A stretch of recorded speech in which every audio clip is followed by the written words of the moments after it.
اور ہر برائی کو ترک کرنا سہل اور آسان بنا دیتے ہیں، کیونکہ اس نے آسانی کے اسباب اختیار کیے، بس اللہ تعالیٰ نے اسے اس کے لیے آسان کر دیا۔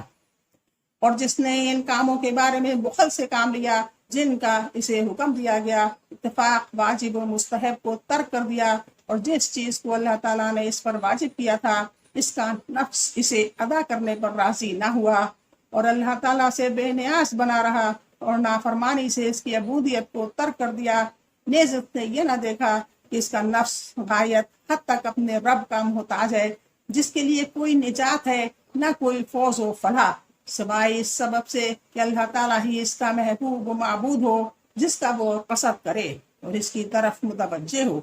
اور اس نے نیک بات کی تکذیب کی، یعنی ان عقائد حسنہ کو جھٹلایا جن کی تصدیق اللہ تعالیٰ نے اپنے بندوں پر واجب کی تھی، تو ہم اس کے لیے گناہ کے مشکل کام آسان کر دیتے ہیں، یعنی حالت اسرت اور فضائل مذمومہ کے لیے اس سبب سے کہ برائی جہاں کہیں بھی ہوگی اس کے لیے آسان کر دی جائے گی، اور نافرمانی کے کام اس کے لیے مقدر کر دیے جائیں گے۔ ہم اللہ تعالیٰ سے عافیت کا سوال کرتے ہیں۔ جس مال نے اسے سرکش بنایا تھا، جس کی بنا پر وہ اللہ تعالیٰ سے بے نیاز بنا رہا اور اس میں بخل کرتا رہا، اس کے کچھ کام نہ آئے گا، یعنی جب وہ ہلاک ہوگا اور اسے موت آئے گی تو نیک عمل کے سوا کوئی چیز انسان کے ساتھ نہیں جائے گی۔ رہا اس کا وہ مال جس میں اس نے زکوٰۃ وغیرہ ادا نہیں کی، تو یہ مال اس کے لیے وبال بن جائے گا، کیونکہ اس نے اس مال میں سے اپنی آخرت کے لیے کچھ آگے نہیں بھیجا۔ بے شک ہمارے ذمے تو راہ دکھا دینا ہے، یعنی وہ ہدایت جس کا راستہ سیدھا ہے، جو اللہ تعالیٰ تک پہنچاتا ہے اور اس کی رضا کی قریب کرتا ہے۔ رہی گمراہی تو اس کے تمام راستے اللہ تک پہنچنے کے لیے مسدود ہیں۔ گمراہی کے راستے ان پر چلنے والے کو صرف سخت عذاب ہی میں پہنچاتے ہیں، یعنی آخرت اور دنیا ہماری ملکیت اور ہمارے تصرف میں ہے، اور اس بارے میں اس کا کوئی شریک نہیں، بس رغبت کرنے والوں کو چاہیے کہ وہ اس کی طلب کی طرف راغب ہوں اور مخلوق سے ان کی تمام امیدیں منقطع ہوں۔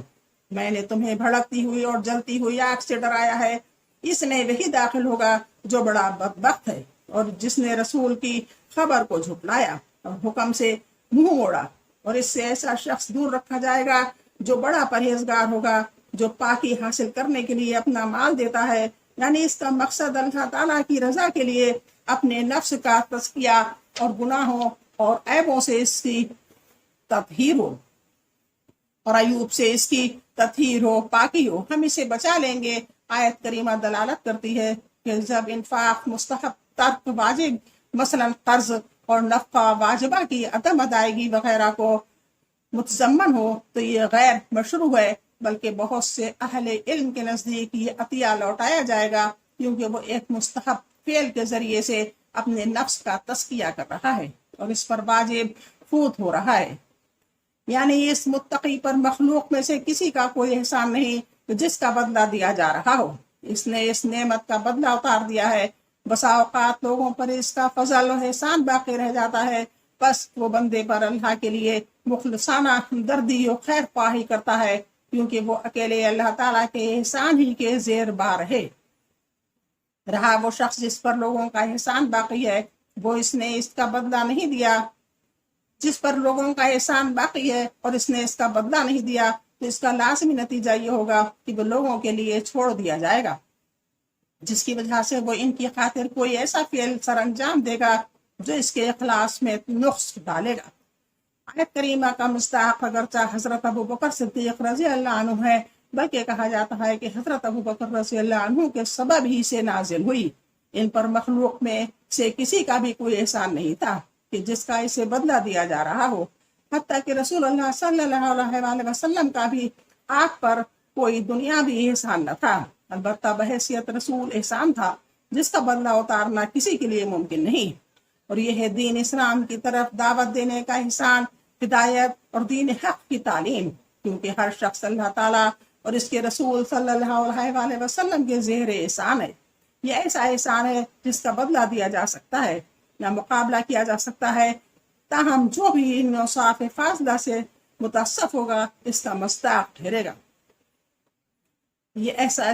کیونکہ ہر شخص اللہ تعالیٰ اور اس کے رسول صلی اللہ علیہ وسلم کے زہر احسان ہے. یہ ایسا احسان ہے جس کا بدلہ دیا جا سکتا ہے نہ مقابلہ کیا جا سکتا ہے. تاہم جو بھی ان اوصاف فاضلہ سے متصف ہوگا اس کا مصداق ٹھہرے گا.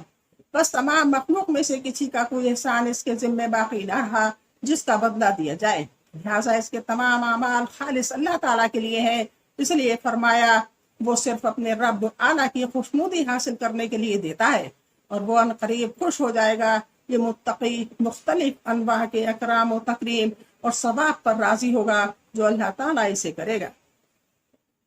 بس اتنا ہی. انشاءاللہ